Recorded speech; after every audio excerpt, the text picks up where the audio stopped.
Hey Calibrate family, welcome back. Today we're going to see if this old welder, this old Clarke Weld 131E still works. It's been sitting in my shop for at least 3 years, but we're going to see if it still has some life in it. See you right after this.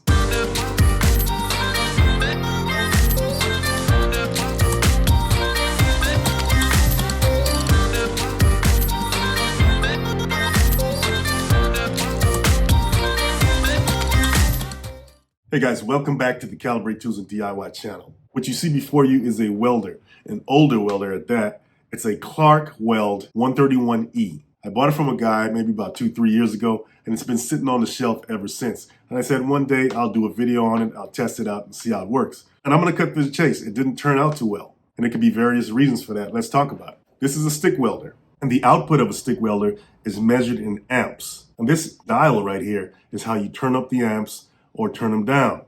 A total far cry from what's out there now with the digital welders. It's a 120 volt welder, which means you can plug it into the socket in your wall and do minor repairs around the house or light fabrication projects. But when I tested the welder out, this is what I got. The rod kept sticking to the metal, preventing me from running a bead.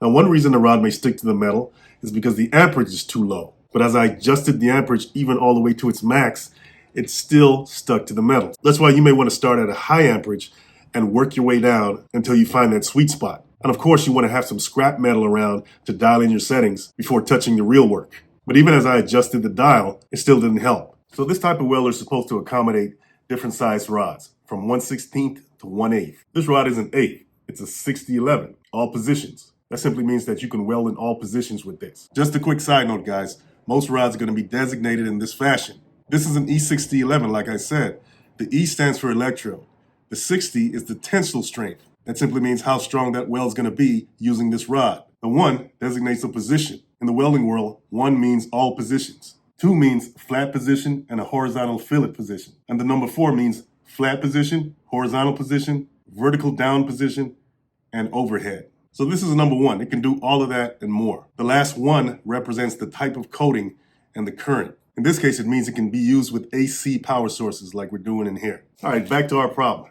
So just to be sure, I went out and got the smallest rod I could find. That's a 1/16 right here. This is a brazing and welding rod. Let's see if that'll make a difference.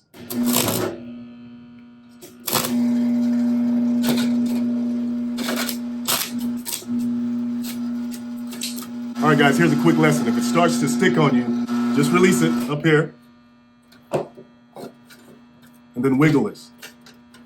It'll come off real easy. I don't know if this amperage dial is working, if that's the problem. Let's take a look. Anytime you're gonna work on equipment, always make sure you disconnect it from any power source.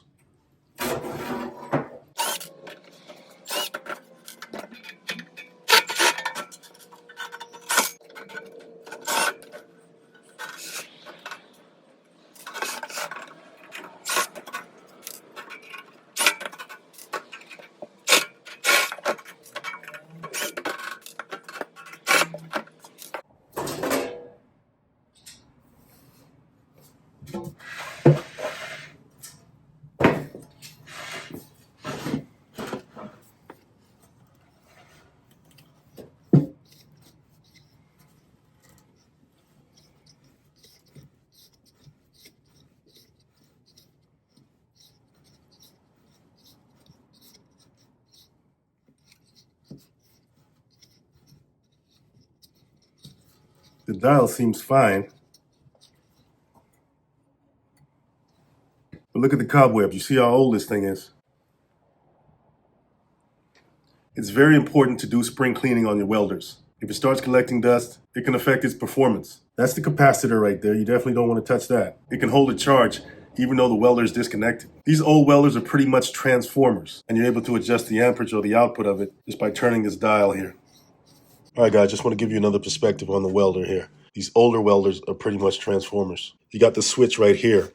The wiring from the switch is going to connect to this right here. This is the primary winding here, okay? And this is the secondary winding. I want you to notice something.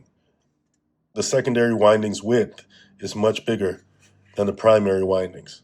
That's because this winding has to dissipate the heat produced by the welder, so the bigger wires are able to handle that.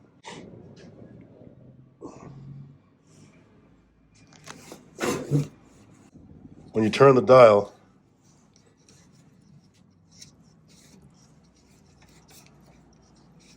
you'll notice that this right here is called a magnetic shunt.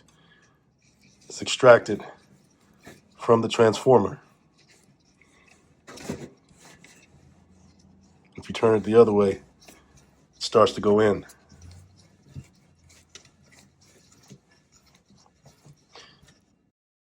And because of this magnetic shunt going in and out of this transformer, or the windings, that's how you're able to adjust the amperage. So it seems mechanically sound. Nothing seems to be loose or broken. And if any of you guys see something wrong, please let us know in the comments.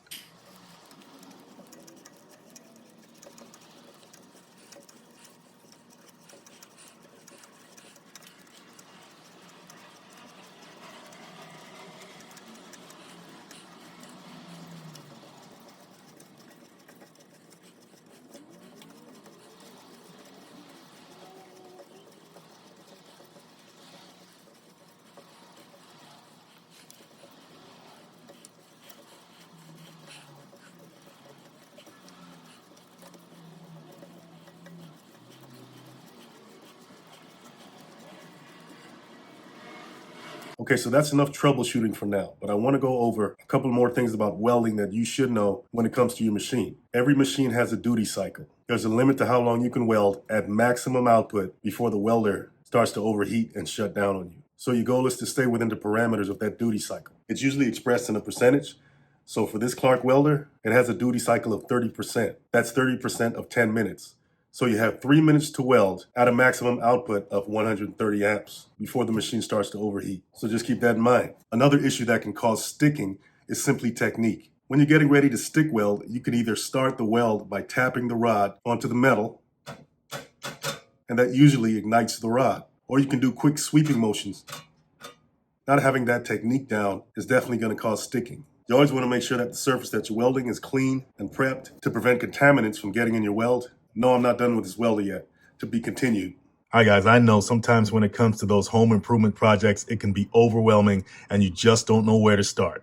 That's why I'm inviting you to go and grab this simple home improvement planner that'll take all the stress off. It works on any device with a PDF reader. You don't need any special software. You can view it online or offline. You can even print specific pages if you need. And it's so easy to share with contractors or family. You can set and track your total budget. You can break down costs by category. You can record material expenses, track contractor payments, keep digital receipts. You can compare estimated versus actual costs. And the great thing about it is you can monitor your spending in real time. And the best part about it is you can document your whole journey because it allows you to take before and after pictures for each room or area of your home or space. Guys, this is the perfect planner to get started, especially if you're beginning on your DIY journey. You want to start it off right. So go grab the Calibrate Home Improvement Planner. I'll leave the link in the description below. And you guys have a great one.